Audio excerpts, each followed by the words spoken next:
Hello and welcome, everyone. It's good to be back here alongside my co-host Seamus Zarlingo. I'm your host once again, David Caires. We've been pumping out a lot of great content for you guys in this opening round series for the Celtics against the Magic, and this will be no different. This is our fourth, right, Seamus? Our fourth Magic fan we've had on the show. I believe so. I believe We it's the fourth. The we've fourth. had Ryan One for every game. Kaminsky, one for every game. Look at that, Ryan Kaminsky, Cortez Paul, and Philip Rossman Reich. And now we have a Orlando Magic superfan and a content creator, Hollywood here. Yes, sir. Hollywood, Thank how you. are you Thank you. doing tonight?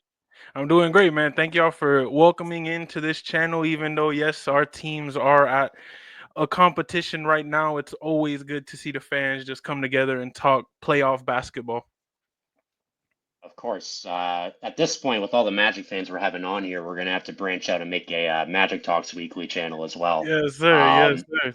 We have enough people first, now. We have enough people. that is very true. First question for you is, how did you become a fan of the Magic? So I'm from Orlando, Florida. So definitely, like, just being from Orlando. I was born April 10th, 2000. So during those 2000 years, Orlando had no major sports team besides the Orlando Magic. And then once 2012 came, Orlando City Lions became a thing in the MLS. So then we had two major clubs, but really it's just the Magic in terms of just my whole childhood. So growing up, I remember we took a trip downtown, a field trip.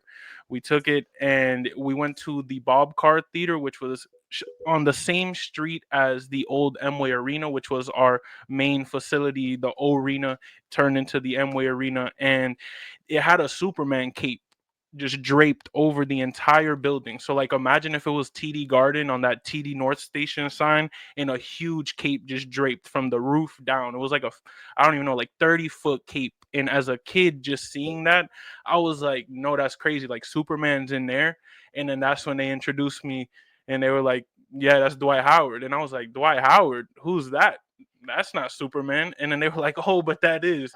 And then I got blessed with just being put on. And then we so happened to be playing the Celtics at that time. So my first real Magic memory was that playoff series when it was us versus you guys. I don't remember if it was that 2009 or 10 run, but yeah, just those battles of being in TD Garden, having people like Mark Wahlberg, John Cena, and then coming to Orlando and having a whole bunch of just Floridians, just NBA TNT in our city, which was crazy at the time, just being so small. But yeah, just growing up in Orlando and seeing that this was really all we had, so why not go for them? And of course, there was always the occasional going for LeBron and going for KD and so on and so forth. But the true team at heart, the true team always was the Orlando Magic. That's funny that you were born April 10th because I was actually born April 11th and we're just about a year apart. So we have a Yes, fellow sir. Aries here in this Yes, call, which we, sir. we always love. Yes, sir. Branching off of that, when did you realize that you wanted to create content regarding the Orlando Magic? So around 2020, it really like everyone talks in my age range of like, oh, that 2020 time period and like what do we do during the lockdown? And I think the lockdown really just showed me how to make content in general. And I was just making sports content. And funny enough, like my teams for football, baseball, and hockey are all Boston teams because Orlando doesn't have any other teams. So my dad was a Patriots fan, and I just was like, let's go for the same city. I already am from Orlando, going for another team. Let's stick with that city, especially Boston had the Celtics, the Patriots, the Bruins, the Red Sox, like all the teams in one spot. I ain't have to look much further. So seeing that, I was doing sports content, and then I just realized like I love watching Patriots games for fun. I love watching Red Sox games for fun. But like the Magic, it means more just because that is Orlando. It's where I'm from. And although like Boston's an amazing city and I love that city and just everything in the sports culture itself, I'm from Orlando. So I told myself, we don't have anybody really who's mainstream yet, who's like a Spike Lee, who's like a Jack Nicholson for the Lakers type of fan or type of person that everyone around the world goes, oh, Orlando Magic, they have this fan. We don't have that person. So I just tended to tell myself, I'm already doing content. why not just dive into the team you love? The team, I got them tatted on me too, but just to say, like, that team who you really root for, that team who, regardless if they pay you or not, you're gonna watch the game because that's where you're from, that's home.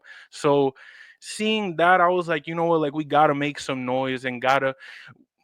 Thankfully, the team started getting better too, because it was at a time where we weren't really doing that hot, and then we got Paulo around that time, and then truly it started kicking off on a national stage where you started seeing us getting national television games and stuff. But honestly, just seeing fans like you guys, fans from teams like the Celtics, the Lakers, the Knicks, have these great podcasts, these great shows, and saying Magic fans are just as cool as you guys, and we have the same exact conversations that you guys have. Why not present ourselves, and why not be the representative and just grab a mic and start talking about it? What's your favorite piece of content you've produced? So, quite frankly, I have two videos that I've came out with that, regardless of the Magic content that I've put out, it is semi-Magic content, but my favorite thing to do is going to a Magic game right before the game. I go to either like a McDonald's or a Little Caesars or like some local spot, like some low-key chain where it's affordable for the 9 to 5 worker. Go in and just buy around like 20 meals, 15 meals, and go around the downtown area, which is right next to our stadium, and just pass them around to people in need and stuff like that. And I usually do it right before the game, because what I like is them to feel like, wow, this guy's in a Magic jersey, this guy's going to the game, all these people are walking by me, they're looking at us. And just game 4, right before game 4, I went and I did pass out some food as well. And one of the people who I passed out food to, like, looked at me and said, "Hey, like, thank you for thinking of me today." And in a city where everyone's focused on game 4, everyone's focused on tying the series up, everyone's focused on the Celtics coming, so on and so forth, like, to take a minute out of the day and say, you know what, like, it's more than just basketball. I'm in Miami right now, that's where I reside, but I drove up to Orlando just for game 4, just to be able to see it, and then drove right back to Miami as soon as the game ended. For those who don't know, that's like a 3.5, 4 hour drive in between. But I told myself the most important part of the day was that pregame moment, was talking to those people, because this is what I want to do in the future. This is what I want to get to, is if we can talk about basketball on a 9 to 5, cool, that's fine. But as soon as the office is closed, what then? Like, as long as we can unite people and just realize that even if the camera's off, even if the ball's not being dribbled, we still can come together just as a collective group and just move on forward as a community, do things like this where people from all over the nation are talking basketball and just able to do things bigger and better every day without having to be famous. We're not world renowned famous on this side. We're like, I can't go in the middle of a mall and shut it down, but I'm able to do something special for somebody. And that's just what I try to at least do. And I'm trying to just start that challenge, start that change, and just truly see what we can do from it. But I think that's really the best content that I've put out. Like, yeah, I've had some great edits. Yeah, I've had like thousands of views and edits and stuff like that. But the edits are cool. It's more what I do. Like, as soon as the lights go off, soon as the cameras go off, like, who are you as a person in those 2 videos? And those are just 2 that I've released. I have a third one made when we're gonna keep going. But it's just that type of content, that type of branding, definitely from the sides of all of the videos I do, from pre-games, post-games, trades, so on and so forth. That type of content would personally be my favorite. Now that's awesome, and we were going to ask you about that at the end actually, because when I was looking through your content, that was the first thing that came across my mind. I saw you post that on your X account as well, and it got a ton of views, but obviously that's not the point of it, and obviously that's not what you're looking for. And I just think that that's just so noble and admirable of you to use your platform for the greater good, and to be taking the time to go to these restaurants and then giving food and giving back to the community. If you feel free, you can just elaborate on that a little bit more, but we were going to ask just what inspired you to do that, basically. I think truly what inspired me was Growing up a Magic fan, I couldn't afford to even watch Magic games. We used to have a Sun Sports was our like distributor for games at the time, and I remember like you needed cable for Sun Sports, and in my family we didn't have cable, and I remember it would get to the point where I would have to call my best friend over the phone, and he would give me the play by play the entire game, and that was at the time where like minutes were still a thing, and my mom like was getting her minutes used guaranteed 2 hours every other day because I had to make that call and find out what Jameer Nelson was doing, what Rashard was doing, what Hito were doing, like those moments. And being able to fast forward now to where I have a closet full of jerseys, I have signed merch, I have like all these experiences that I've been to throughout the years, to sit back and say like I don't forget those moments, where we couldn't buy a jersey, where we cried as a 9-year-old because all I wanted was a Dwight Howard jersey and we couldn't afford it. And it wasn't like nowadays where you could go on an eBay or a DH Gate and find, a renewed one, or somebody, they're giving theirs away. It wasn't like that back in the day. Back in the day, to get you a jersey, you had to pay to get you a jersey. So just remembering that time period and saying we're so blessed to only be 25. I just turned 25 18 days ago, and it's like only at 25 I'm already able to say that I've done these things. Why not do more? Why not keep going? Why not be the reason why? And hard work was sure my reason why to just get here, and what made me get all of the opportunities that I've gotten. But I know there's so many people out there that wouldn't have the opportunities that I got, and I know I got lucky half the time. So it's like I know with a lot of luck and God by my side and a whole bunch of other things, it's all played in like my way, and my just life has gone the way that I've dreamt it to be. But I know it's not the case like that for some people. And life goes up, life comes down. Even in sports, you see, look at our Patriots. We were on this dynasty. We thought Brady was never leaving. We thought everything was going to be perfect. And then you look at us now, and it's like you would have told us 15 years ago that this would have been our situation, we would have laughed. We would have been, bro, we're good. Like, we're good. Life shows you could have Tom Brady and Bill Belichick on a team, and the dynasty ends. What do you do next? Life is not about just one big dynasty. It's multiple eras, multiple decades. So it's like always remember the one that passed, but make sure to try to make a difference for the one that's coming, and just try to make it better and a more fun time. Why You know how fun it is to go to McDonald's and be like, yo, let me get 20 hamburgers. And they're looking at you like, yo, bro, like, that's all for you. And then explaining to them, like, nah, man, we're going to give it out. And then seeing their faces like, oh, man, yeah. And then they start bagging it in like a happier way because they're like, oh, I'm doing something for the community too. And then they get credit for it. And I'm like, that's what it's for. If they get to go to work tomorrow, hoping that I show up again, hoping to give out free food, that's the fun of this. That's where you look at it and go, wow, like, that's the free rewards that come out of this. And it's like being able to do it not only for myself, but just inspire others to do it, and just see somebody else tell me, hey, I gave out food today all because I saw your video. Man, this feels great. I can't believe it. That's what I aspire to. And that's what just keeps me going. Honestly, it's like there's always going to be a new video. There's always going to be another mouth to feed, so it's like never stop, just keep growing and see how we could get bigger and better. That is absolutely amazing. First of all, we're going to have those videos linked in the description after this interview is over, because we got to get people and their eyeballs on those videos. Those videos are absolutely amazing, Appreciate and you. just major kudos for you and the Orlando community down there, helping that community and the Florida community as well as a whole. But looking at that moment in which you made before game three, I believe. Was it game three you were at in Orlando? Game four, the one Okay, that game. just happened yesterday, yeah, or Okay, two yeah, days ago, game yeah. four. So you were at game four after making those videos last night, and you obviously witnessed the Celtics and Magic play.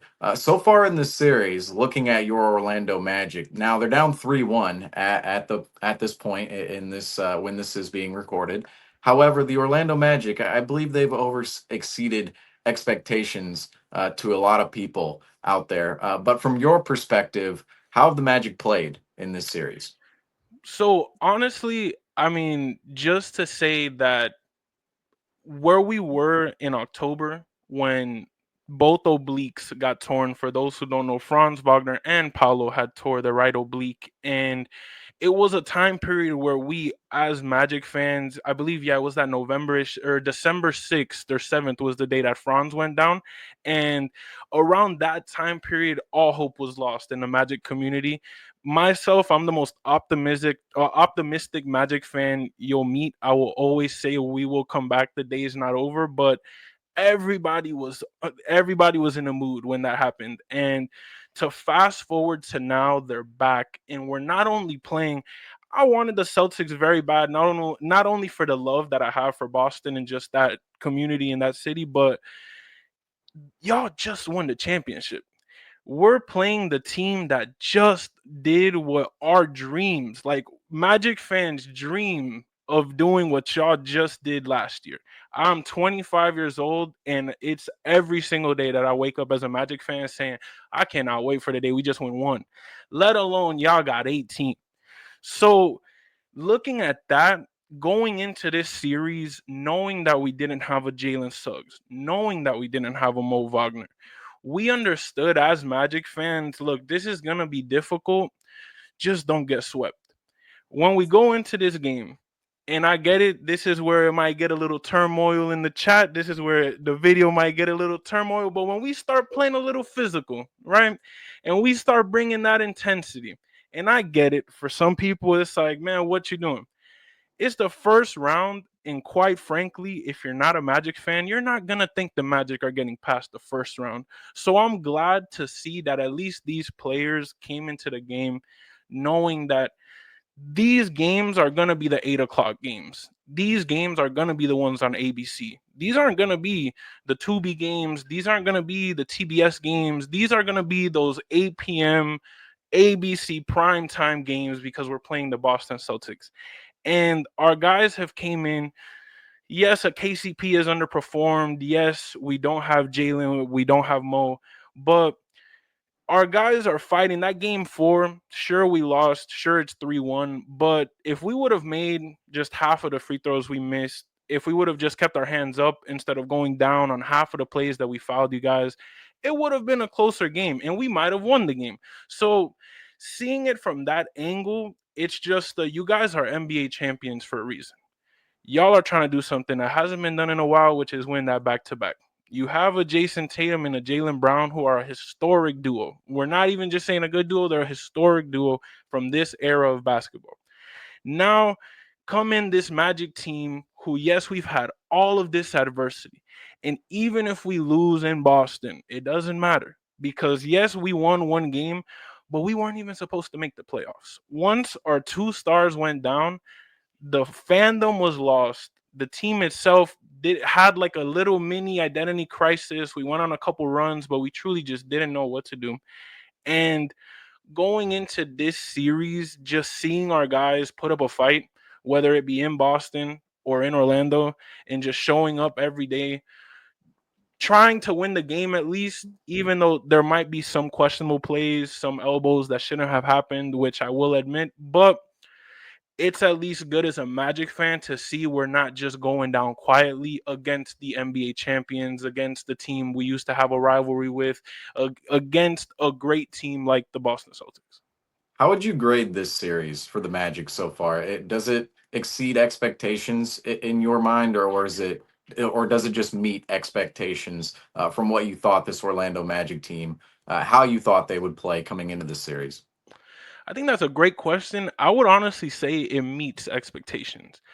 Above expectations would be pushing it to 7 guaranteed, being like a wow, like, the Celtics really might lose this series. I don't think there's been a point in this series where we really can sit here and be like, yeah, the Celtics have a real chance of losing this series. You guys, it's just on paper. You see, if you're not a Magic fan, you're not going into that game saying the Magic got that shot. So as a Magic fan, being the person who is the one who's supposed to be like, of course we got a shot. We're the Magic.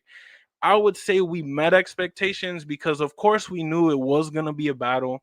Yes, we weren't expecting the flagrant situations and all of that, but it met I knew it was going to be a dogfight. I knew we had it in us to compete against the NBA champions. Now, would we was the question, and it's been answered. I think even though, yes, there might be some questionable calls, we are still a young playoff team. People don't realize a team like the Celtics knows what it's like to be in the playoffs, knows what it's like to win championships, knows what it's like to have these deep runs. So they understand what first round basketball is. An Orlando Magic team, we don't understand what finals basketball is. We haven't felt it since 2009, let alone 1995, you know? And it's like, going into that first round against the NBA champions, I'm not afraid to say it. It is our finals. It is our step up, earn your contract, show us why we paid you this summer, show us why you need the extension, so on and so forth. So I would say it truly just met it because Paolo and Franz have done their thing. They have not underperformed. They have not been like a wow. They've just been playing all-star basketball. They've just been playing. Yep, it's the duo, the dynamic duo in Orlando. That's the reason why they're in the playoffs. They've been playing that type of basketball. So I definitely would say it just met expectations, in my opinion. And that brings me to the question of how far do you believe the Magic are away from being contenders? Obviously, this season, they took a little bit of a step back from where people expected them to be because of the injuries to Boncaro and Franz Wagner and then Mo Wagner. And then Jalen Sugg just feels like everybody was in and out of the lineup all season. And the Magic go 500 and they're in that play-in tournament. Now they're in the first round as a 7 seed. But I believe many people expected them to be a little bit higher in the East. However, going into next season, what are your expectations for the Magic next year? So we definitely this, and I speak for 95% of Magic fans out there. What we've noticed, and I've tweeted this, I've definitely the Boston series pinpoints we need changes from our bench ASAP. And in terms of Paulo and Franz are great, sure, but that's supporting cast. And let's not even talk about the bench, just the other three on the floor.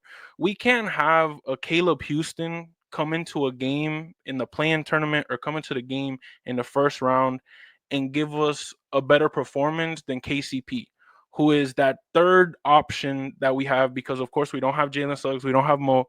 We signed you to be that third option, and we have a guy like Caleb Houston. No knock to Caleb Houston, but we have a guy like Caleb Houston who's outperforming that guy who was supposed to be our free agent splash, or he's gonna be that puzzle piece to just get us up there.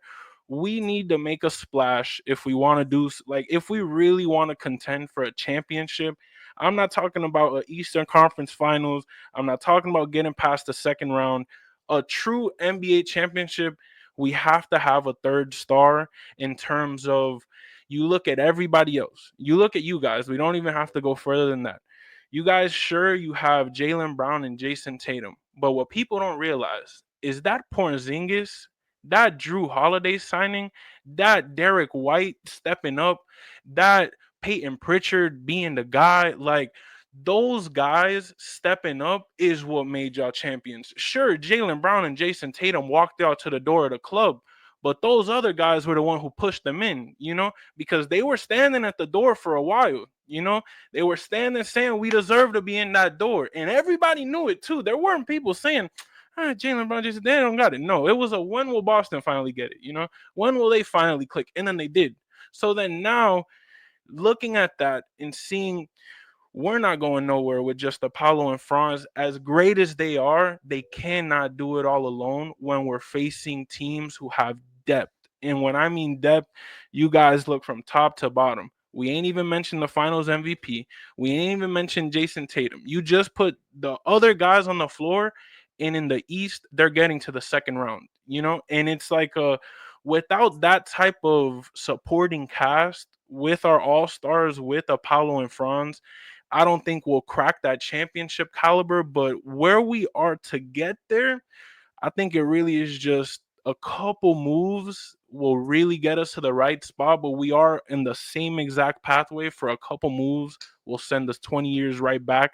So this offseason truly, I believe, is very crucial to adding a third piece like a Trey Young, like an Anthony Simons, like, and I get it, those are two completely different names, but those are shooters. Those are guys who will get the ball in the basket when a Paolo and a Franz are getting double teamed and they're wide open.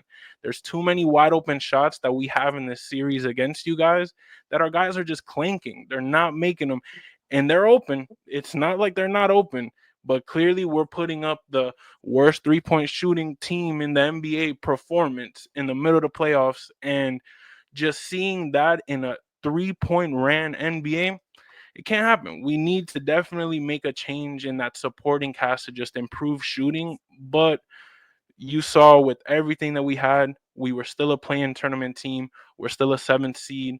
Just with a couple tweaks, I think we could definitely reach that 3rd, 4th seed and truly compete and make a deep run. You mentioned the others, the role players, the bench players on the Orlando Magic, not giving Paulo Banchero and Franz Wagner enough help behind those guys. But one of those players you signed over the summer of 2024, Kentavious Caldwell Pope, a 2023 champion with the Denver Nuggets, has about $42 million left on his deal after this season, 21 million next year, and then 21 million the year after. What is the sentiment towards Kentavious Caldwell Pope at this moment in time from the Magic fan base? I think we really just feel like we're in a win now situation in terms of Magic fandom. And the thing that other fan bases don't understand with the Magic is we were mediocre for a very long time in terms of, in just 3 years in the NBA is a long time. So we were mediocre for a while in terms of 2015 to 2020. Those 5 years were pretty rough. And now that we started winning just a little bit, not being used to that for so long, now it's like we don't want to go back to that. And it's like, I'll make the comparison of being somebody who grew up with nothing. You got rich, those are the first people to say we cannot spend a dollar because they don't want to go back to where they know they came from and where they could be if they don't play their cards right. With a Kentavious Caldwell Pope, yes, he could be a shooter. Yes, he could be this great person, but he's just not performing right now. And we, as a fan base, as just people who watch these games night in, night out, all 82 plus playoffs, we need to see guys perform now with our stars as young as they are, because in 2, 3 years, when these guys are in their prime, we don't have a year to waste. We don't have he just had a bad year. We don't have that. We need to be perfect in 3 to 5 years to it's that window that Paulo and Franz have in Orlando is slim. Although, yes, I believe we have something special and we could keep them here for a while. You never know in an NBA where Luka Doncic got traded to the Lakers. So we're trying to win it right now. And I believe seeing a KCP underperform, and again, it's not underperform. Like, he's just a human being. None of this is personal, but just in terms of basketball, we need you to make these shots and you're wide open as a 3-point shooter and you're bricking in the middle of the playoffs when we're down 5, we need a 3. This is why we signed you. The announcers are saying this is why Orlando signed Caldwell Pope. He shoots the 3 and it just bricks off the backboard, and you're like, man, like, it's just frustrating because we know Paulo and Franz are so special. Paulo and Franz have an opportunity to do the same thing JB and JT did, to do the same thing these great duos in the NBA have done, which is learn how to become great together and just bond the entire time and know we're not better than each other. We're on the same level. But when we go great, we're up here. So you know what? Let's just learn to do that. And it really seems like Franz and Paulo have a great chemistry, at least on camera. Who knows what happens off court? But you can see at least on court, they have a sense of brotherhood. Post game interview, they're always saying without the other one, oh man, it was a great game for the other one, though. Make sure to mention the other one. And seeing that, we can't have a KCP giving us 3 points in the playoffs. We need you to score 10 points, buddy. We need it. You're the third option. Jalen Suggs is injured. There's no way, no buts, no if ands that you have under 5 in a playoff performance. So the Magic fandom definitely has some redness towards KCP, some anger inside, frustration towards KCP, but again, just like you guys said, he was on a championship squad, but I believe what's happening to KCP is what happens to every NBA champion role player when they leave that NBA championship squad. They're not getting NBA championship looks. You put up Peyton Pritchard on the Charlotte Hornets, he might not be making the half-court three-point shots. You know what I'm saying? But since he's on the Celtics, since he has those looks, since he's able to shoot it, he can drill it. But now when you take away those opportunities because they're not double teaming Jokic, because they're not double teaming Jokic, have 2 on Murray and just leaving somebody a little bit on it, you don't have that on this side. You have, oh, we're clamping you the entire time because we know you're the only 3-point shooter. So you know what? I dare you to shoot a 3. And then he shoots it and he clinks it. So it's like there's definitely some frustration with Kentavious Caldwell-Pope this season, and I feel like I tried to defend him as much as I could, but we clearly have seen this season it is with Will that Magic fans have ill sentiment towards KCP. So the Magic fans probably aren't the only fan base right now that are upset with KCP. This is actually a perfect segue here. We talked about this a little bit earlier, but I do just want to ask the question regarding the physicality in the series to you. Obviously, this has been a very physical series with KCP committing that flagrant foul on Tatum in Game 1, which resulted in Tatum having this severe wrist problem, wrist injury. Then in Game 2, we had, and I was at Game 2. That's got to be one of my favorite memories of all time with Kristaps Porzingis at the Garden with Goga elbowing him in the second half. Him coming back out like a WWE moment with the blood streaks down the back of his head and the huge bandage on his forehead. Then Game 3, Cole Anthony and Jaylen Brown get tangled up. He dislocates his index finger. And then Game 4 last night, we had Derek White. Wasn't a hard foul. Look, I know, I'm a Celtics fan. I should say that was a hard foul from Wendell Carter. That was not a hard foul at all. But obviously there was a dust up right after that. And then I forget who it was on the Magic, but Porzingis wrapped up someone kind of hard as well. I believe that's the Franz play for sure. Or at least Franz got wrapped up for sure, one of the plays. Right. And David, you forgot one. Game 2, Al Horford tripped by KCP, and then they kind of had a little back and forth, and then Al Horford goes to the corner, and then that whole side of the Garden starts cheering at Al Horford, giving him a standing ovation. So a lot of chippy moments in this series. Yeah. Right. I would say the physicality part is my favorite part of the series, in all honesty. For me, injuries aside, I hope nobody gets injured. I never want a physical play to end an injury to anybody because it's just basketball. We're just playing a game. But in terms of the physicality itself, take away the fouls. If we're able to perform that way, and I'm saying from both sides, in a clean way where there's no injuries, I say have at it, because it's giving us some of the most fun environment basketball that we've seen in a while in the first round. I remember there were first rounds where it's the first round, nobody's watching that game. People are locked in to this Celtics Magic matchup. And I'm talking about people in Vegas are hitting me up. Hey, you're the Magic fan, right? Yo, what a series. What? Like, what are y'all talking about? This series is getting eyes. This series is getting talked about. And again, fouls aside, the physicality portion, that Kristaps Porzingis moment. Again, I'm not the Magic fan who hates Boston. I love Boston. I love that city. So if it was against any other team, I would have been going crazy. I would have been going crazy because under that WWE moment of no, you are that guy. You got the blood. Even and you hear the announcers were just helping y'all too. The announcers going, there's no way he's gonna play with blood. And then he gets on, you hear the whistle, and he's playing with blood. And oh man, it was a great moment, a great TD Garden moment for sure. But I understand the Tatum did get injured. I understand we're now getting wrapped up. What happens if a Franz gets injured? Now Magic fans are going to be saying the same things that Celtics fans are saying. I see it from both sides. I'm just going to be the devil's advocate and be like, I like the physicality. Let's stop fouling in terms of that Goga elbow. I'll tell you right now, I don't know why he put his arm down like that. I'm a Magic fan, and I will tell you that was a crazy elbow. In my opinion, it was wild. It was wild.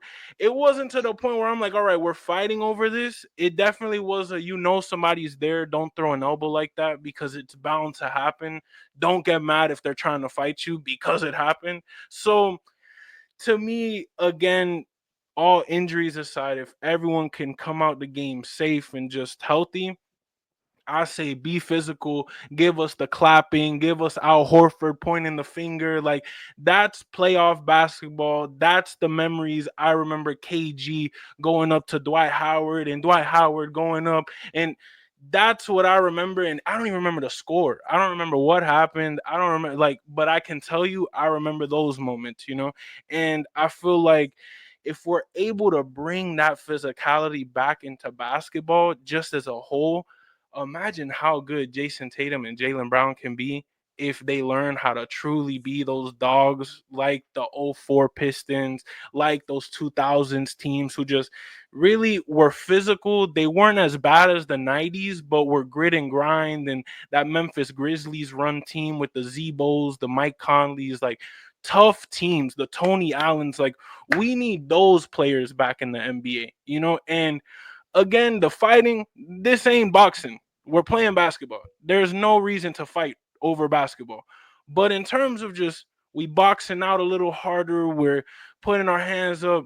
I definitely enjoy it, and as long as we keep it clean from both sides. But I do understand we have been putting a lot of pressure on ourselves. If we learn how to bring that energy without purposely fouling, without throwing crazy elbows, I will completely say bring it back in the NBA with every team, not just the Magic, not just the Celtics, but every team bring in that physical basketball. Yeah, because I'll go to bat for Magic fans here a little bit. I know there's a bit of a division here within Celtics Talk Weekly on if the Magic are a dirty team or not, based on what's transpired in this series. But me personally, I think it's just hard fouls, hard-nosed team, a scrappy team, and it's just like wrong place at the wrong time. That's just my personal opinion. I know some people in this team will disagree with me. I know a lot of people in the Celtics community will disagree with me. Um, that being said, I do hope this series ends tomorrow because these are the most stressful series for me to watch as a Celtics fan the last few years, going up against these teams that play very physical. I remember being stressed out of my mind the first finals run in 2022 when we played the Milwaukee Bucks because it felt like Giannis was just put that wall up against him in the paint, but it still felt like he was pummeling five of our guys on the way to the rack, and he was just stressing me out so much. Even after that season, I remember Tatum said he dunked on Giannis in one of the games, and his wrist had never hurt so much than it did in that moment. Last year against the Pacers, I was just so nervous playing that team because, they play, you don't want to say reckless, but they, play tough as well and play physical. But yeah, I like it. I mean, it's provided some good moments, and I mean, of course, it's playoffs. Everyone's going to play a lot harder, and two things can be true here. I don't think that the Magic are, being dirty or any of these were dirty plays. Maybe the KP one was a little wild, but at the same time, I don't think anyone should blame the Celtics and specifically maybe Al Horford for getting a little bit fired up. I mean, of course, he's going to protect his teammates. So it's a two-way street, but I like it. And just one final note on the KP thing. So I was at the Garden. He's on the ground, and they had like the timeout, obviously, and they don't show anything in the Jumbotron. and the jumbotron just cuts to Porzingis in the back of his head with two blood streaks coming down. Like the whole garden just like let out a huge like shriek of horror. Like, and I was like, I've never seen anything like this before in a basketball game. This is crazy. And then he came back out, and you can just tell that guy loves Boston so much. Everyone just started cheering. He was hyping up the crowd, but that's up there for all time TD Garden moments for me. But no, I mean the Magic are just sticking to their identity as a tough, hard-nosed team on the defensive side. It's stressful to watch as a Celtics fan, definitely, but yeah, I mean they're just playing to their identity, sticking true to themselves. But go ahead, Seamus. Well, the Magic, that kind of leads into my next question here is obviously the Magic are down 3-1 in this series and they haven't been able to score over 100 points. They scored exactly 100 points in one of the games, but not quite over 100 points. And we talk about some of the frustrations that happen when it comes to the Magic's bench and the help that Boncaro and Franz Wagner get in the shooting and the offense of the Magic. But just in general, do you see, Hollywood, some of these fouls and some of the physicality? Obviously, it's on brand for what the Magic want to bring to the series, but do you see any frustration within some of those moments for the Magic? I think for sure you can tell that in some of the fouls I think we're the type of team, we're so young that when Al Horford sticks his finger out, you know that five Magic players are going to react. It doesn't matter in what way he does it. It can be a good, a bad connotation. We will react. So I think being the champions that y'all are, being the veterans that Al Horford is, being the leader that Joe Mazzulla is, y'all know how to play with us. In terms of that attitude, that's the playoffness that we don't get in a regular season game, because you don't see that physicality in a regular season game if it's not Celtics Lakers on Christmas Day, And going into this series, seeing that, just like you said, Seamus, how we want to be that physical team. We want people to, and people are seeing like Paolo Banchero's huge. Paolo Banchero's this beast. We have this, we call them Boogie and the Beast. And we say that because it's Franz Boogie, and then of course the Beast, because it's enough said, and seeing that physical play and seeing that, yeah, we're getting hype. Cole Anthony at certain points in this game doesn't have to be wrapping an arm around somebody. There's moments where you do see they're on a fast break. We're down 6. Why are we fouling? Let them score the basket. Go down 8. Call a timeout. Regroup yourselves and get. But no, we foul, and then now it adds that physicality aspect when that's not where we're trying to add the physicality in.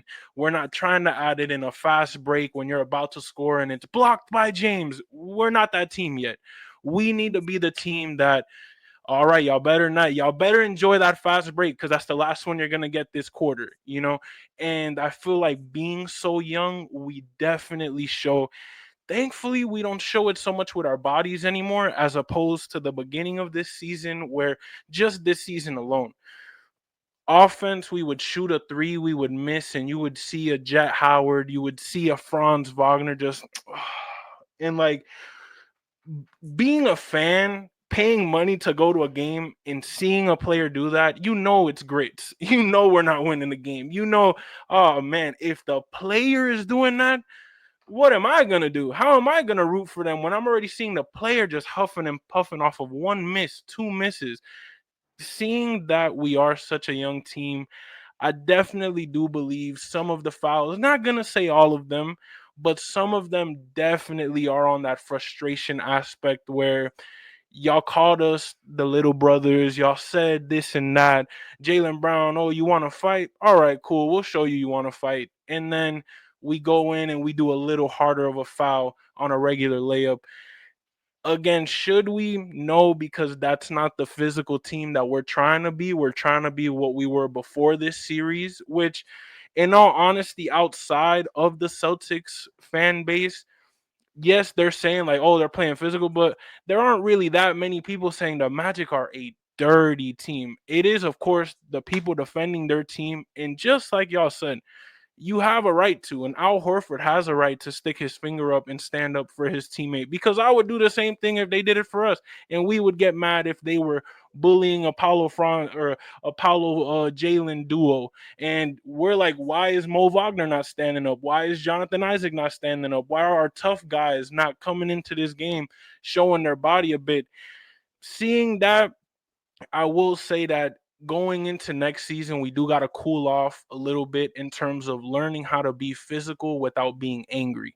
It's different being physical and just playing tough defense as opposed to playing angry defense and having the necessary. The refs, sure, they want to call whatever they want to call. Don't give them a reason to put the whistle in the mouth and blow. You know what I'm saying? Don't give them that reason to. They're not going to do it if you don't give them the reason to. If you give them somewhat of a reason, there's a chance the whistle blows and we can't get mad at it.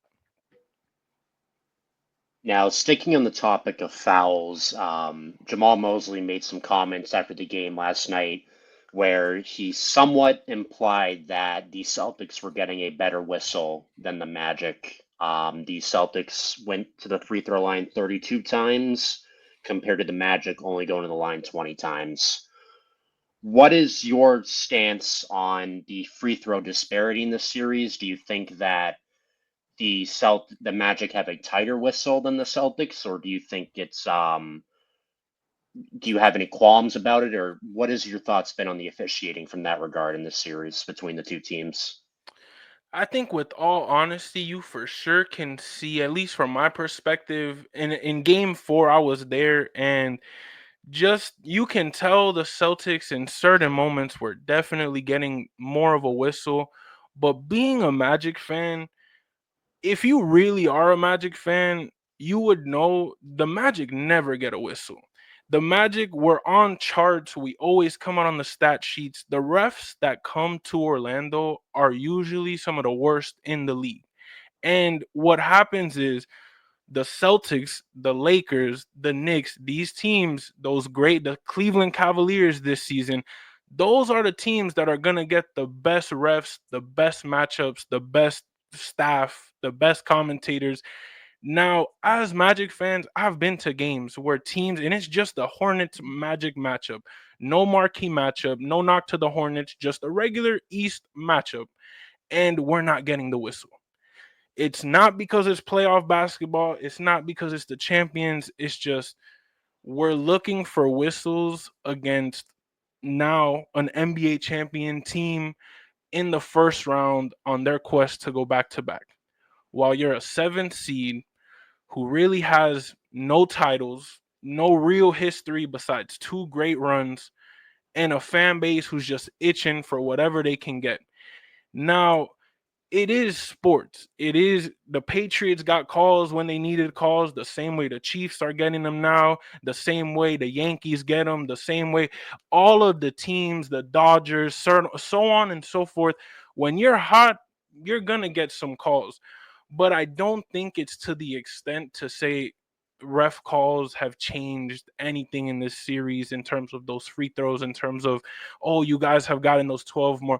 Those 12 free throws wouldn't have mattered if the Magic made half the free throws we missed yesterday. And I'm not talking about anybody but Paolo and Franz Wagner. We would get to the line and our stars 1 for 2 every time they go to the line.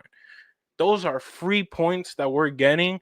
And regardless, if the Celtics get 12 more free points, make the ones that they give you. So that way we don't complain. But the people who say, oh, yeah, the free. Look, 10 points ain't gonna change this series. 10 points ain't in terms of free throws, because at the end of the day, that's 5 plays. And these games have been close, but not close enough to say, oh, only because of free throws the Celtics have won this series. That's why they're up 3-1. No, there's been plenty of reasons besides just that. But can I say there has been a discrepancy? Sure, but not enough to truly complain about it. And if you do, they're NBA champions. You go win a championship first and then complain about calls, Right. And in this series, obviously, is bringing out some of that within the Celtics persona, and it has in the past too. The Celtics, it was kind of a theme of the Celtics that they would carry themselves in that way anyway before winning a championship. The championship only solidified it even further, especially for guys like Jason Tatum and Jaylen Brown. But speaking on the Celtics and their entire roster, from an Orlando Magic fan's perspective, who is the most hated Celtic right now? From a Celtics fan perspective, I believe Ooh. KCP, he might be at the top. But out of all the Celtics, we have Al Horford stirring it up this series. Jaylen Brown, he's going back at Cole Anthony with the quotes. Mhm. Jason Tatum's had a moment or two. Who's the most hated Celtic right now? I think, in all honesty, it really got to be Jaylen Brown. And it's not personally, it's just Al Horford's a Florida Gator. I went to Okay. that game, Okay. and I'm a Florida State Seminole fan. I love my Seminoles to death. So I could care less about the Florida Gators. But being in Florida, being in Orlando for that game, Magic fans next to me are Gators fans. So when Al Horford would do whatever antic he felt like doing, they would go like, "Hey, like I want to yell at you, but like I know you for so long, and you're my Gator, and and that's why it's like a." Me as a Seminoles fan, I'm like, man, that's twice as much of a middle finger I want to stick at you right now. Man, I don't care. Get him off the court. Get him out of here. And to me, I think just Jaylen Brown's comment of, oh, it seems like a fight's going to happen. When you acknowledge that a fight may happen, that's to me you clicking the red button on saying like, oh, we have a series now. In terms of physicality, like, y'all, if I'm in the Magic locker room, I'm looking at that interview and I'm saying, all right, so who's getting the first foul on Jaylen Brown? He wants to fight. All right, cool. We go fight. And my thing is, it's not a okay, it's a again, no injuries, but you're not coming in the paint after saying you want to start a fight. Because if you want to start a fight, we could start a fight. But I grew up in the David Ortiz era Red Sox, where it's come at me, Yankees. I will beat your ass right here on this mound. It doesn't matter that we're in Fenway Park in front of kids, in front of grandparents. I'm squaring up with you right now, Alex Rodriguez. Come on. And my thing is, that's my type of sports. That's what gets me hype. Brady on the bench telling Elfman laser focus, like it's time to lock in. Like that's what gets me hype in sports. So, oh man, in all honesty, just I mean, looking at this series, just seeing that, I don't think there's really a hatred of like a next season when y'all come to Kia Center, we're booing Jaylen Brown extra. We're booing all of y'all because you're the Celtics and we just had a playoff series and it was a scrappy series, but it hasn't. I don't think gracefully. It's only been a team versus and I get it from y'all perspective, KCP, and hey, we're putting the blame on KCP too, so we get it. But from our perspective, it's a whole collective of y'all Celtic team, of the fans, of everything in that nature, of just you know what, get all of y'all out of here, man. Just man, get them out. So in my personal opinion, I just say Jaylen Brown for that fight comment. In Magic fandom, I think it's just fluttered. You're going to have that 33% JT. You're going to have that 33% JB. You're going to have, of course, the Al Horfords. And then some people just don't like Peyton Pritchard. It's just, it is what it is. But I think that's genuinely just the Magic fandom feeling. It's just the team as a whole. You guys just won the championship. We're the 7th seed. We had 2 oblique tears. We're not supposed to be here. And y'all are saying that we're scrappy and you're saying we're dirty. So you know what? Man, like that's, I guess, how the Magic fandom is feeling, in my opinion. And examining the rivalry between the Celtics and the Magic brewing more and more on the horizon. It feels like each game, the rivalry just adds a new chapter. But Yes, sir. looking ahead at where these two teams could potentially face off in the future, semifinals round, conference finals round, you never know. Do you believe this iteration of the Celtics versus Magic rivalry could be as good as the rivalry we saw back in the late 2000s and early 2010s between the Celtics and Magic? I think that's what us Magic fans are feeling right now in terms of you guys have had plenty of success from then and now. We haven't. So we always dwell on those series. We always talk about, and that was my childhood era. So that's definitely my back in my heyday. So us Magic fans, we truly feel like that era's upon us now in terms of if we play y'all again next season in the playoffs or in the season after that, consider the rivalry back. Because if we come in with that physicality again, whether it's for, and let's just say it's more than the first round, because again, this is just the first round. What if this was the Eastern Conference Finals and the one, like, that's when it's really like playoff basketball. That's where it's, and I think the Kia Center was packed like I haven't seen it before. And I went to last year's game 3 and game 4 against Cleveland, and that was a vibe in itself. But this time around, it truly, you can tell when you're playing the Cleveland Cavaliers and you can tell when you're playing the defending champion Boston Celtics. And I get it. People can say, oh, the 6,000 Boston fans took over. Sure, whatever you want to say.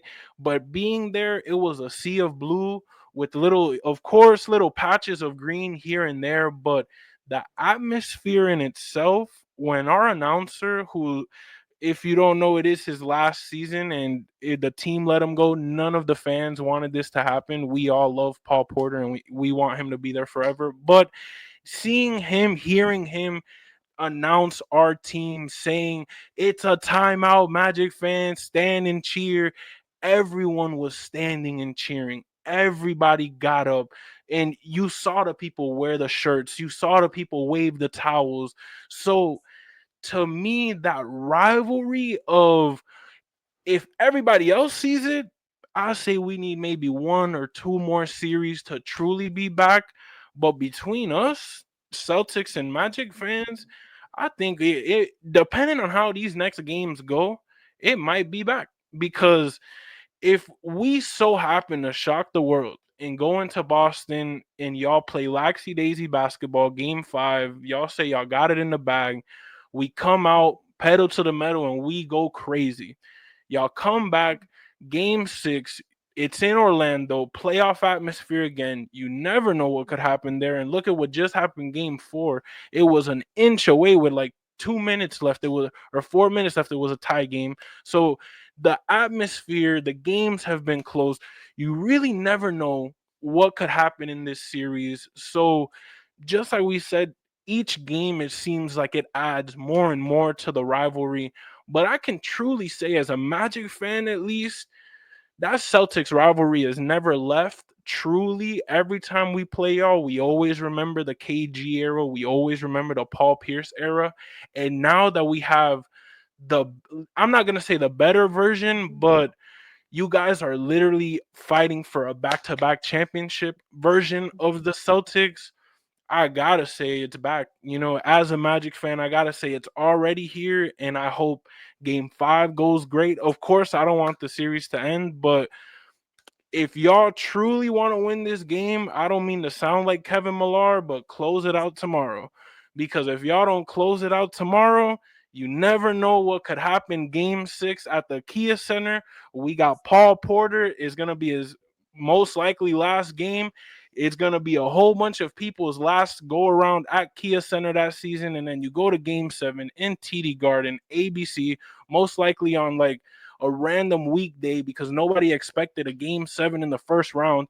And then you never know what could happen. So for you guys going into that game tomorrow, you got to solidify it. So seeing that, as a Magic fan, I say it's already back. I hope the series doesn't end tomorrow, but I think tomorrow will just add on to my statement on these games have been so great. This has been such a great series, and it adds to that famous East green versus blue, Orlando Magic versus Boston Celtics rivalry that we so much love in Orlando, let alone as fans, because why not face you guys once again?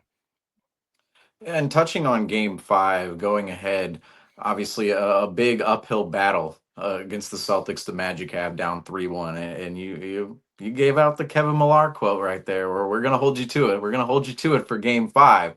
But ultimately, going into this Game 5, how do you think the Magic will respond going into the Garden with their backs up against the walls, with the season on the line? Do you see this team fighting until the last minute possible, or do you see this as a game that, as it goes along, you might see the Magic fizzle out? And how do you see the Magic responding to this situation? On paper, I truly believe what's scripted is, of course, the Magic fizzle out. Boston just ends the gentleman's sweep and gets it the show on the road and goes on to play New York. But in my opinion, I truly think that this Magic team has to realize a KCP. You got to realize your role, your job, everything that you got going this year is on the line tomorrow.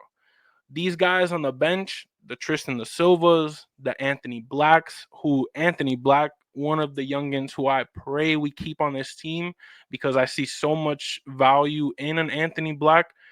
Those guys, Caleb Houston's, they have to show up because it's if we do lose tomorrow, it might be the last time that these guys strap up in a Magic uniform and play some basketball.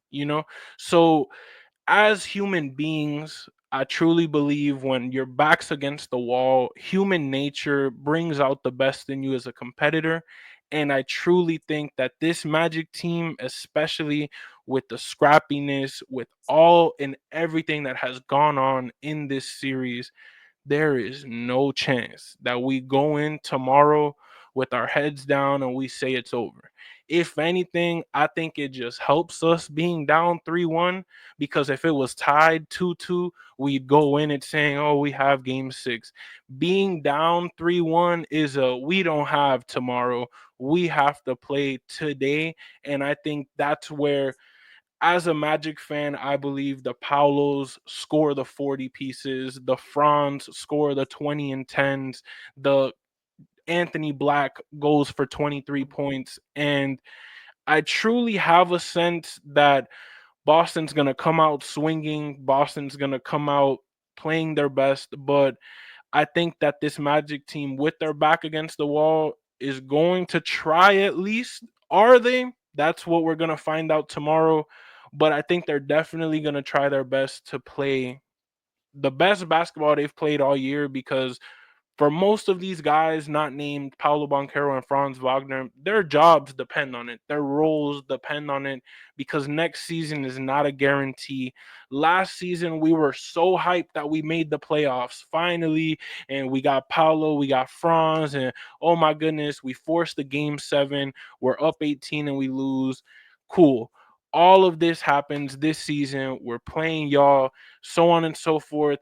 Regardless of what happens, those guys might not be here tomorrow, might not be here next week, might not be here for the new jerseys that we're going to get next year because we had a Joe Ingles on our squad. We had a Markel Fultz on our squad last season that I personally would have thought, oh, we're going to bring him in next year. And we didn't, shockingly, and we let him go. And we had a Gary Harris now. We have a Cole Anthony that fan favorite Cole Anthony. I love him. I have his signature on this banner behind me, but at the end of the day, he's one of those guys you don't know if he's going to be on the squad because if we can get a Trae Young, they're going to let you go. They're going to put you on that trade because we need somebody to help us, help Paulo, help Franz reach that championship that we're oh so gloriously waiting for. And our CEO, our glorious CEO Alex Martins predicted in 2016 that by the year 2030, the Orlando Magic will win at least one championship. So Magic fans have held him very much to that. And if you look at the clock, time's ticking and 2030 is just around the corner. So Magic fans have that sentiment very close and are pushing our front office to make the big splash and do what the Celtics did with their dynamic duo, get them the help they need to let alone fight and win a championship. 5 more chances. 5 more chances this decade. I'll say 5 more chances.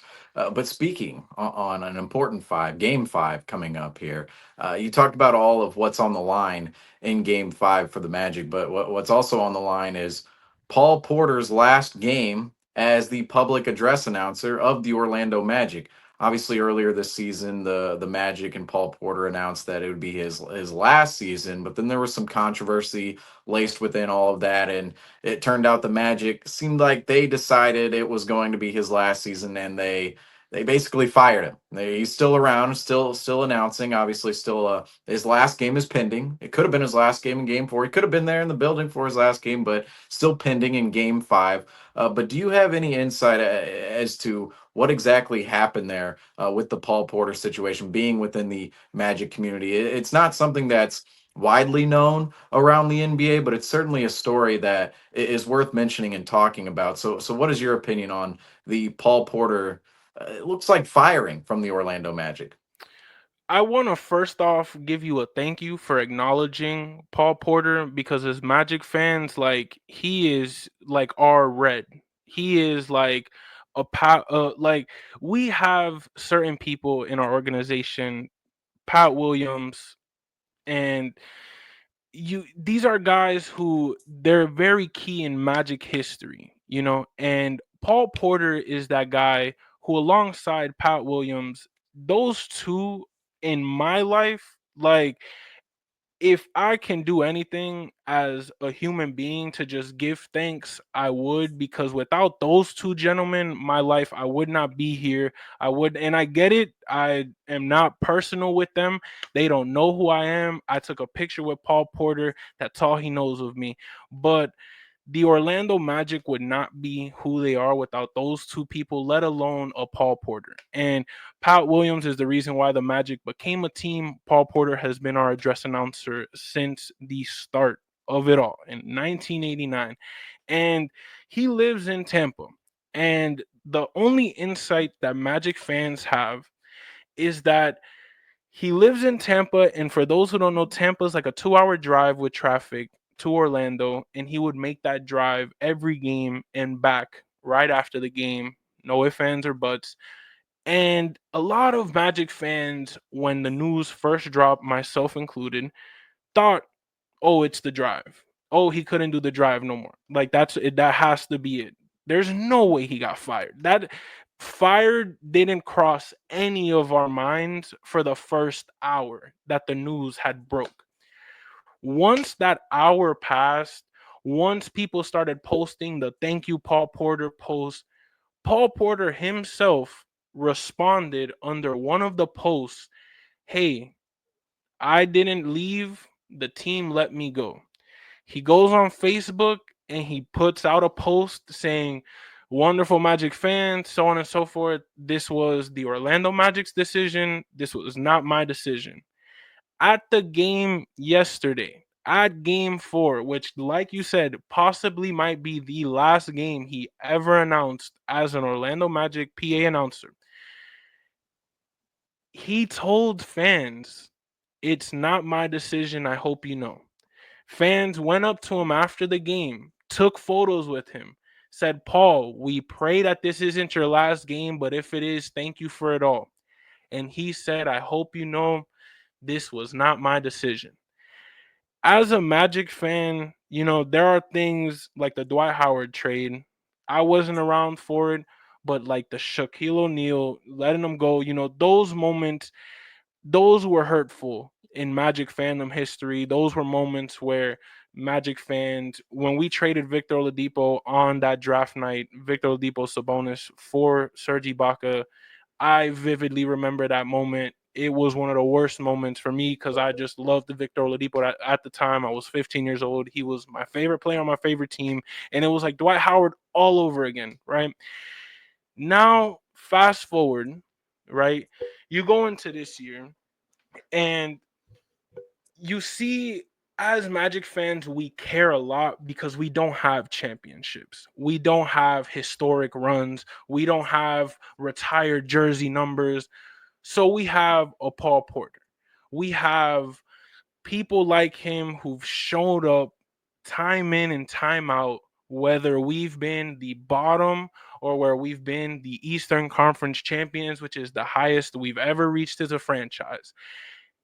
And to see the team just say, nah, you met, and the team let out a statement. Alex Martins, who we've mentioned before, that wonderful guy, he let out a statement that said he mispronounced Anthony Simon's name one time, one visit that the Portland Trailblazers came, and majority age played into the letting go of Paul Porter. We're so sorry, Magic fans, so on and so forth.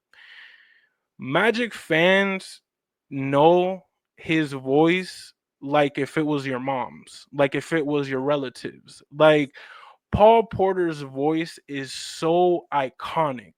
There are moments in those phone calls where I would be with my best friend talking play by play.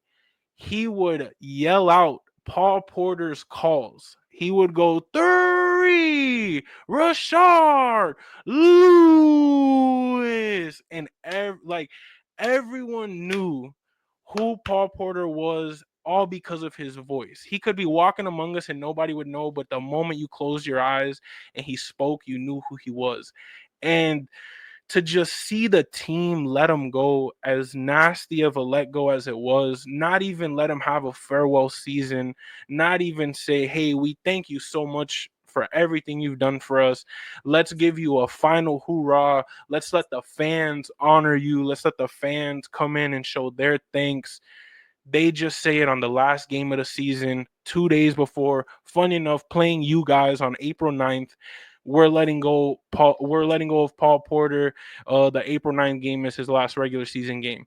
And we're already questioning shooting. We're already questioning signings. We're already saying, what is this front office doing? And for them to do that to a guy who's given so much to the organization, Magic fans are hurt. Magic fans are distraught. Magic fans, truly, if you are a fan of this team, like, I'm not even going to hold you. I'm going to be completely honest. I cried. Like, when I found out that he was, let alone, I didn't even know he was fired. Just the fact he wasn't going to be at Magic games, like, I legit cried. Like, when Tom Brady retired, like when David Ortiz retired, because when Paul Porter walks out the Kia Center doors, that's a piece of Magic history walking out of the doors. That's a piece of our childhood. That's a piece of the team. That's just a piece of our lives walking out with him, you know? And he still does Tampa Bay Lightning games. He still does Tampa Bay Buccaneer games. So he's around in the area, and fans, for sure, I can attest to you, go up to him like if he's Michael Jackson and treat him like a celebrity here. But the team itself, I will tell you, Magic fans are in a complete disagreement. And I feel bad for whoever is coming next, because he will be the Mac Jones. He will be that you're not him. So what's like, we're too busy talking about the past guy, and I feel like this next person, because Paul Porter's voice was so iconic, you have coaches like Steve Kerr saying, when he played on the Magic, Paul Porter had a traveling call that he did every time Steph Curry's dynasty happened. Paul Porter is still calling that call. Steve went up to Paul and was like, you're still calling that call? And Paul said, is your team still traveling? And that's what made it special. That's what made Paul Porter the guy, the voice of the Magic. And funny enough, I met him last year before a playoff game, and he signed my banner, and it literally says voice of the Magic on it. So that's something like I'll cherish for the rest of my life. And another fun fact, not to ramble on about him, but he's just such a legend in our eyes. He literally is the reason why I got into any type of content, any type of anything, was because I was in school in the 4th grade watching Magic games, talking about Magic games, and I said, how can I become him? How can I be the guy to say 3 whoever? How? Because he did it so well. And for an actor to be on the screen and have you leave the theater and say you want to become an actor, to have a basketball player play basketball and have you say you want to play basketball, that's how you know you're good at your job, and not only good, but one of the best. And that's what Paul Porter is. That's what he will be. That's what he was.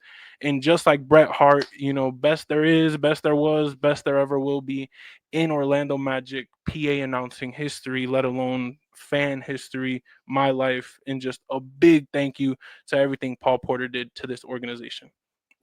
Paul Porter, 36 years on the job, the voice of the Orlando Magic, making that building special in which they played in for so long now. But looking at Magic games, and obviously Paul Porter, just talking about him adding to the specialty of Magic games and Magic culture, that is just the community of Magic fans. How special is that playoff atmosphere down in Orlando? I was a little surprised game three, how much the Orlando Magic fan base came out for that game and made it really. It was a rambunctious crowd in game three from the Orlando Magic fan base, and obviously you were at game four, and so you can attest yourself. And even you mentioned you were at Cleveland. You were in Cleveland last year for Yes, those sir. games. But how Yes, did sir. those compare? How do the Magic games in the playoffs compare to the regular season, and how do they compare to other playoff atmospheres? Playoff basketball in Orlando is truly the greatest atmosphere I've ever been a part of. And yes, of course, we haven't won a championship yet, but in a regular season game against the Lakers, against the Warriors, against you guys, our crowd shows up, and even if it's tourists, even if it's people from all over the globe who just live in Orlando, there's a crowd. Now add on fans who actually like the team, fans who actually like the opposing team, fans who want to wear shirts of the team, all of that atmosphere in one building. And the greatest thing about Kia Center is it's built like an entertainment venue. It's not built like a basketball arena. So when the crowd gets loud, it sounds loud. The walls have an effect to where once you start clapping and you start a chant, that whole arena is going to be able to hear that chant. And it just adds a level of just, I mean, hey, I literally drove 4 hours just to go to the game, experience that atmosphere, and come back 4 hours and work the next day a 9 to 6 because I knew how amazing that atmosphere was going to be, and I didn't want to wait another year. Who knows what happens, with this Magic team? We're not a guarantee. Although, yes, we have the Paulos, we have the Franz. The NBA nowadays, there's no guarantee with nothing. So I just enjoy the time as they come. And this crowd, this atmosphere, this young team, that Anthony Black lob that happened in, I believe, yeah, it was game three. That crowd, when that lob happened, when that dunk went in, and AB just stood under the rim, I felt like, and I wasn't even there. I felt through the screen from experiencing a Kia Center game. I was like, oh, I want to be there so bad. It's like a euphoric feeling of like, man. And I mean, I'm not going to lie to you. Seeing you guys last year completely flood the TD Garden in green confetti was one of the most aesthetically pleasing sights I've ever seen in my life. And I told myself when I saw that, I said, oh, I need to become at least big enough in content to have a say, to buy some confetti like y'all had, triple the bags, triple the orders, because that's what it's about. That's what the playoffs are about. And speaking of confetti, I know there was a fun remark, that in game three, the Magic released confetti at the end of the game. We release it after every win. I'm gonna be completely honest. No BS. We release it after every win. We just are that type of arena. It's just an entertainment venue. We're always releasing stuff into the crowd. We're always really when that arena first opened, they had a small Southwest airplane fly through the arena, dropping like free like luggage tags and free like it's an entertainment venue for sure. So we definitely are the let's throw some confetti, even if it's a round one win. And I understand it might not be the greatest thing for the current NBA champions who drop I don't know how many tons of confetti within the parade and just TD Garden itself. But seeing that atmosphere of first round in Orlando, that series last year against Cleveland, winning those games, going to that game 6, knowing that wow, like we're down 3-2 against Cleveland, they're Cleveland and we're the Magic and we're still putting up numbers. We won that game. An insane feeling in the city, the fandom. Now going into this game, if we would have won game 4, I don't know. There might have been y'all saw confetti game 3. I don't know. We might have had shirts for game 4. I really don't know. We would have had two shirts against the defending NBA champions shirts Hang the printed out. banner. Hang the banner. That's another one. You guys hang the Hey, division banners. I'm telling you, as a 41 and Magic 41. fan, I'm the type I don't like any type of shirt that says champions if it ain't the dang NBA championship. I People have told me, "Yo, y'all got the Southeast Division. Yeah. I'll Yeah. get you this Yeah. shirt." And I'm like, if you get me the shirt, I'm telling you right now, you're gonna waste your money. It's gonna be in my closet. I'm not wearing it because I don't know why the NBA wanted to print champions on it. Because as a Magic fan, it's just we're not champions. You divisions don't mean jack. That's at least the Boston sports fan in me. Of you give me the AFC championship after beating the Chiefs, I'm gonna look at it. I'm gonna give it right back to you, Roger Goodell, because it's not a Lombardi trophy. That's the type of sports fan that I am. So with this Magic team, yeah, I get it. Hang the banners and all of that. It ain't if we ain't winning the championship, ain't no banner in sight. Get it out of my face. But in terms of anything else, we haven't been close to a banner in a long time. We haven't been this good in a long time. So if we want to throw a little confetti here and there, so be it. But banners nowhere near keep them away from me. No, more on banners. The Miami Heat, they're a team in your state, and you're obviously based out of Miami. They have a couple of banners hung up in the rafters, but from your unique perspective, living in Miami, being from Orlando, who runs the state, the Magic or the Heat? Who have more fans in I'm the gonna state tell of you Florida? right now. My entire life, I was ridiculed for being a Magic fan, and I grew up 18 years in Orlando. And in Orlando, they would tell me, "Why are you a Magic fan? They suck. Why are you a Magic fan? They have nobody. The Heat have LeBron and Wade and all these people. Why are you going for the Magic? Blah blah blah." Then all of a sudden we got Paolo Banchero. Once we got Paolo Banchero, I'm gonna tell you the truth. Before Paolo, which we'll call it BP, it was red. And I'll say the 3 championships helped because, of course, that '06 one, sure, they had Shaq and D Wade, but Miami itself was on a vibe.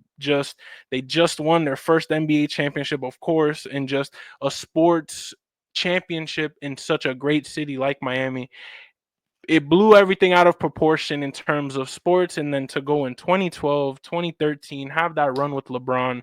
Of course, now Heat fans went from being here to now they think they're on top of the world. And to this day, no Jimmy Butler, down 3-0, they still think they have a shot to win the championship. I don't know what's wrong with them.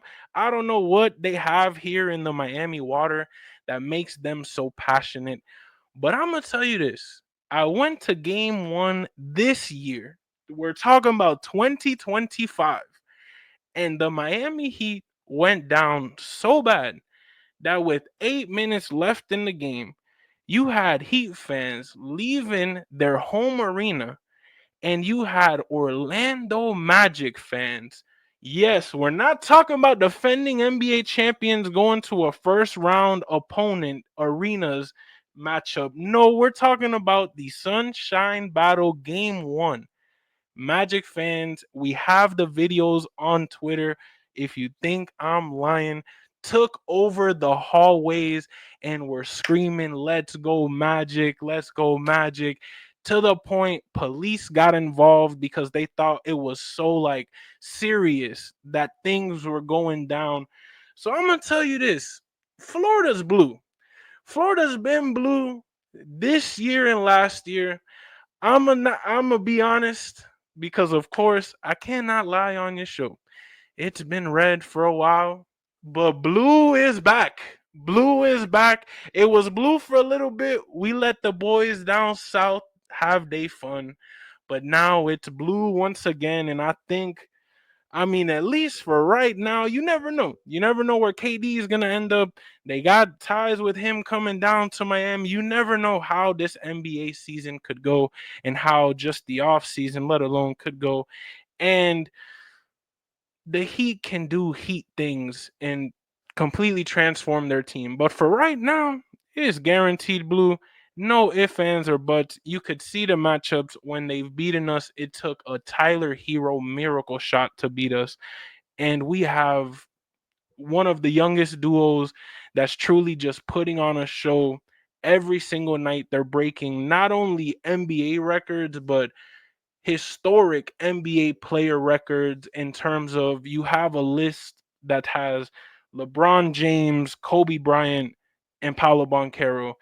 And to see that, you just there ain't nobody in Miami that got that right now. I get it, they got Bam. I get it, he's a gold medalist. I get it, Asia Wilson. Y'all got that. Y'all got it good.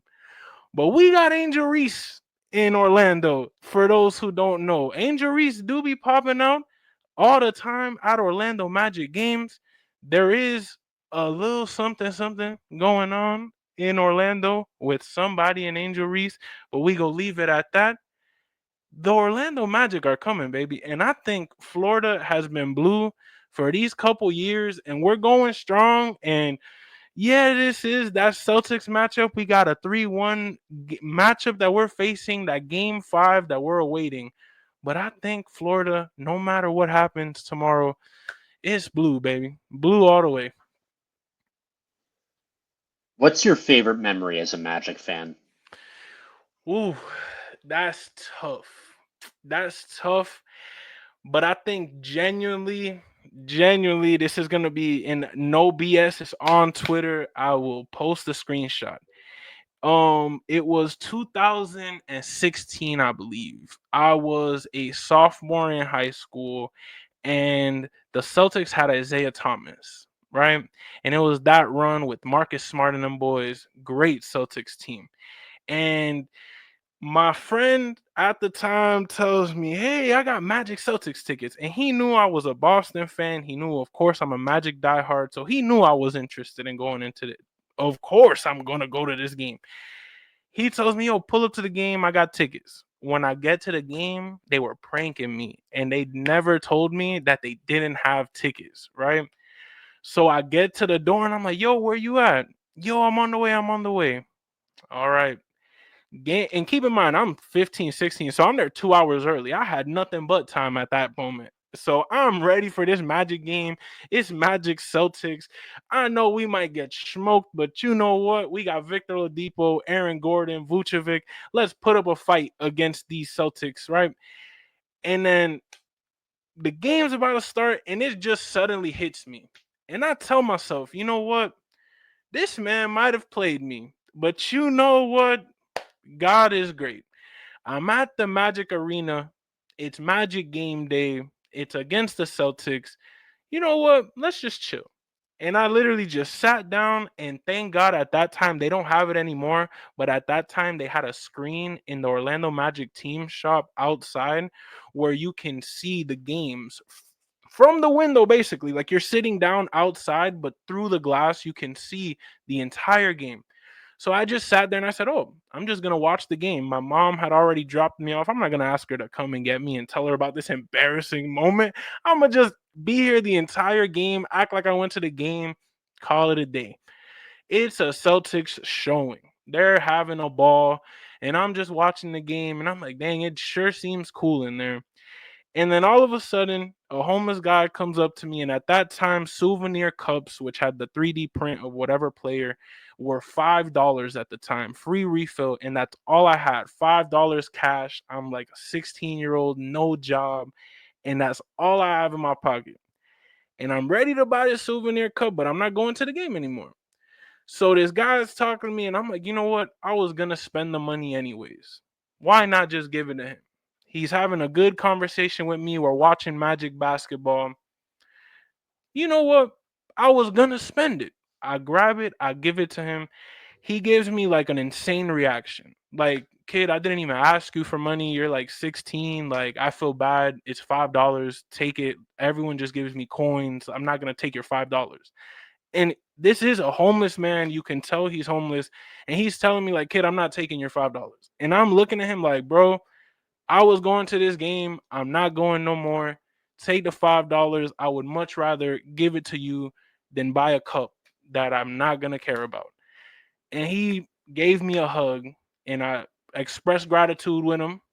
The moment I let go of the hug, from the team shop door, I hear a baby like just crying, and the door opens. Hug finish. The guy keeps walking. Family comes out of the gift shop, right? And I see the baby crying. I go and I sit back down, and the mom of the baby comes up to me and goes, "Hey, do you need tickets?" And I'm like, "Yeah, but I don't have money. So like I have nothing. Like I just gave my last $5 to that guy walking right over there. So I have nothing." She tells me I'm a season ticket like holder. We're leaving the game early here. And I'm like, "What do you mean?" She's like, "Since I'm a season ticket holder, I can leave and come back whenever I feel like it. Grab the ticket and go inside. Here, my seats are yours." I'm like, "Nah, this is like, where's the catch?" Right? There's no way this just happened. She's like, "Kid, I'm telling you right now, it's about to be halftime. You better go inside because once halftime happens, they're probably not going to let anybody back inside." I'll tell her, "All right, thank you so much, lady." I'm like, keep in mind, I'm not looking at the ticket. I'm just like, there's a ticket in my hand for this game for free against the Boston Celtics at the time with Isaiah Thomas, an insane matchup. You know what? Wow, I'm blessed. I walk in, all the ladies are telling me, "Wow, kid, you sure are late. You know, the game started 2 hours ago," so on and so forth. And I'm like, "You'll never believe what happened to me, even if I told you." Right? So then they tell me, "All right, you know where you're going?" And then I'm like, "You know what? No, I don't know where I'm going. But I come here so many times, I'll find my way." I walk up, and then I'm going to the second floor, right? Which is the first floor, the first escalator you take, you get the 100 levels. That's the lower bowl. I was like, all right, let me go to the second floor, which is the 200 levels. That's the upper bowl. When I'm going to the upper bowl, the guy who takes my ticket goes, "Why are you going upstairs?" And I was like, "I'm going to my seats." He was like, "Your seats are in the 100s." I was like, "What?" He's like, "Kid, your seat, like, look at your seat. You don't know what seat you got?" And I was like, "I was just messing with you, bro. Like, of course, I'm not gonna tell him this embarrassing story that just happened to me." So I grabbed a ticket and I look at it. I'm like, "Okay, 100, whatever, whatever." And then I realized it's like row 5. And I'm like, row 5. All right. Like, there's probably like, 5 and then A, B, C, D, D, whatever. So then I get to 10 whatever, and it's right behind the basket. I think it was like section 103, 101, something like right behind the basket. And the lady grabs my ticket. She takes me to my seat, and it is the row behind the bar, behind the basket at the time Amway Center, third quarter. It's Celtics Magic, and the Magic are coming back. This whole experience happened to me, and I've never in my life sat this close at a Magic game in my entire life. I just got this ticket for free, And nobody believed me when I told them what happened. So then the game, right? Because I'm just realizing the experience. The game's happening. And I'm like, I'm here for the game. I ain't even focused on what's happening in front of me. I'm just so in awe, like how Amway Center looks from this perspective. I've never seen it from this. I'm always up there. Like, this is crazy. And I'm just having like such a like, oh my goodness moment. Lo and behold, the Kyle O'Quinn, Maurice Harkless led Orlando Magic team end up winning that game. The crowd goes crazy, and everybody in Orlando at that time, because we weren't supposed to win that game, it's against the Boston Celtics. It was playoff basketball in 2015 for a 12th seeded Magic, for that low seed, that 10th seed Orlando Magic squad who we knew wasn't going to make the playoffs. That was that game, that season. That was one of those games where we're like, you just had to be there. And the fact that I had that whole experience prior, it was just insane timing, an insane moment. So I think for sure, and the fact it was against the Boston Celtics, gotta take the cake, gotta be number one Magic moment for me personally in my entire life. And then one final question for you here. Given that we're on a Boston sport-based program and you said that you're a Boston sports fan, what is your favorite Boston sports memory? I think just one phrase and one phrase alone will let y'all know easily what it is, and it's 28-3. There's nothing to say about that. 2016, I'm 16 years old in Orlando, Florida. Peak high school, peak sports in my life, peak like this is Tom Brady is my guy. Literally one of him and David Ortiz are my two favorite athletes of all time. And to see Brady, to be in a restaurant in Florida where nobody, and I mean nobody, besides one other person across the room was going for the Patriots. Everyone was going for the Falcons. And it wasn't because they were Falcons fans or they just liked whoever was playing on Atlanta. They just hated the Patriots. They just hated Tom Brady. They just wanted to see them lose. So the fact that even the people in my party were non-Patriot supporters. And I'm hearing the entire game, kid, I don't know why you came out. Kid, let me buy you a drink. Kid, let's buy you some food. They bought me appetizers. They bought my entree. They're telling me, like, I know you're having such a bad time right now. Let's make it up for you. And I'm telling them the entire time. And what's crazy is I tell people this. That's how good Tom Brady was. I didn't once think that. And I promise on everything that I love, I didn't think not once being down 28-3 that we were losing that game. I knew somehow, some way, there was time on that clock. We have number 12 and his name is Tom Brady, and he plays for the New England Patriots. It's Super Bowl Sunday. We're not losing this game. And when it happened, the restaurant went quiet. It went mute, and I was yelling. I was jumping. The whole crowd wanted to just, I don't even know. I was 16. I told the lady, I was like, look, they bought everything on my check. I have nothing to pay for.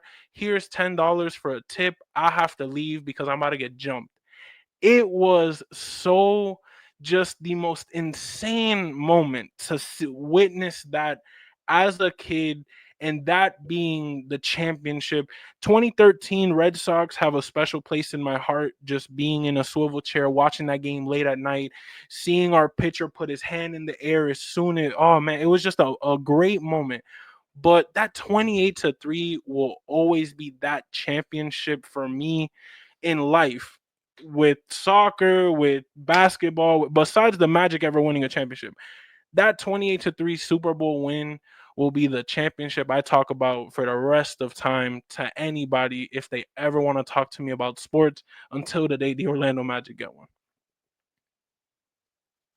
Yeah, that is definitely something that I have never forgotten that 28-3 comeback, and I will never forget. And I can't believe it's been over 8 years since that happened. That is a great story, and that is one of those sports memories where we're all saying, as Boston sports fans, where were you during the 28-3 game? And we all, I think, have epic stories, hopefully just as epic as that one. Yes, sir. That is going to do it for this episode of Celtics Talk Weekly. This is another amazing conversation with a member of enemy territory, but we really appreciated, Hollywood, your time here. This is a great conversation. We appreciate all your answers that you gave to the questions we had for you. We're going to keep this content coming for you guys as long as this Magic Celtics series goes on, as long as the playoffs go on for the Celtics. Hollywood, again, thanks so much for coming on. We appreciate it. Go ahead, Seamus.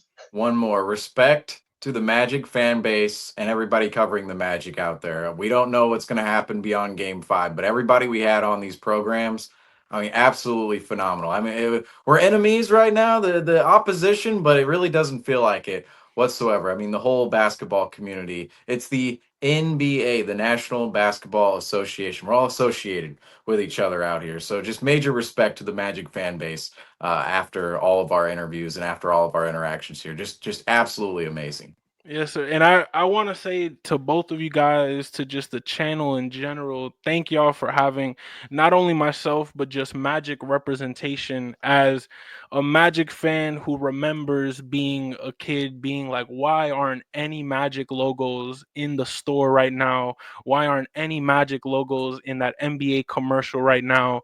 Why isn't anybody talking about this team? We exist to now be invited on to be not just one, not just two, not just three, like the fourth member of a Magic community to come on this show and talk basketball. And just like you said, Seamus, it's an association. Flagrant fouls aside, bloody KPs, bloody unicorns aside, Franz getting wrapped, all of that. Put all of that to the side. It's just basketball at the end of the day, and it's been a great series. Of course, I hope this series does not end. I hope it's Magic in 7 and we shock the world. But in all honesty, respect to you guys, respect to the Celtics, respect to y'all's quest to go back to back. And if y'all do, it is an honor to say that we got to play y'all on quest to that championship. And it's great to know that us Magic fans are able to collaborate with great Celtics fans like yourselves. And me personally, Hollywood, I just want to thank you guys for inviting me onto the show. It's been a pleasure talking Boston sports, Celtics basketball, Magic basketball. Again, we do the feeding the city videos and we do all of that. So I'm definitely the type of person to be a community. We all are a community, even if we're opponents. At the end of the day, we're all playing the same game of life, which means we got to go in with a smile and a hug and just call it a day until it comes again. So thank y'all again, and I appreciate y'all for bringing me onto the show, and I genuinely will never forget it. And this was my first ever, just to let y'all know, my first official interview type of podcast setting.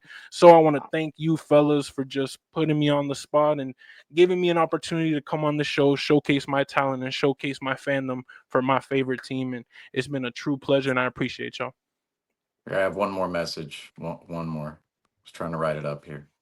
And I'll just say too, and Seamus, you're getting that ready. Just shout out to all the Oh yeah.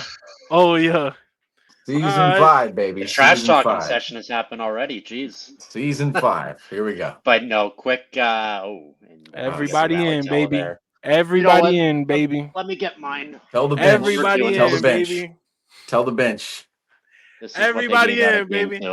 Hey, everybody just playoffs. in. Just playoffs. Just playoffs. I got a little flag over here. Yes, sir. Let's go Celtics. Hey, I gotta say it once. Play the song like always. Y'all can have all the rings you want, but y'all song will never be as good as Orlando Magic. Orlando Magic. Orlando Magic. Whoa. Don't sing that to Griffin. We have a guy on here named Griffin. He doesn't want to hear it until the series is over. Oh he doesn't want to hear it. Oh yeah, yes sir. I get that. Yeah, shout out to Hollywood for coming on, and then shout out to Ryan Kaminsky for kicking us off, and then we brought on Philip Rossman Reich, and then we also had Cortez Paul on the show. So shout out to all the Magic fans here coming on the program. Yes, All sir. the respect you gave us, Hollywood. It's a two-way street. It goes right back to you guys. Kudos to all you guys. It's been great having you guys on. Not sure if we'll have any other Magic fans on this series, but if this is the end, this has been a fun time diving into Yes, some sir. hoops with you guys and stuff outside of hoops. But that is going to do it for us in this episode. If you like this episode, make sure to hit that like button, subscribe, and we will have coverage for you the rest of the way. Thanks everyone for watching, and have a good night. Go Celtics.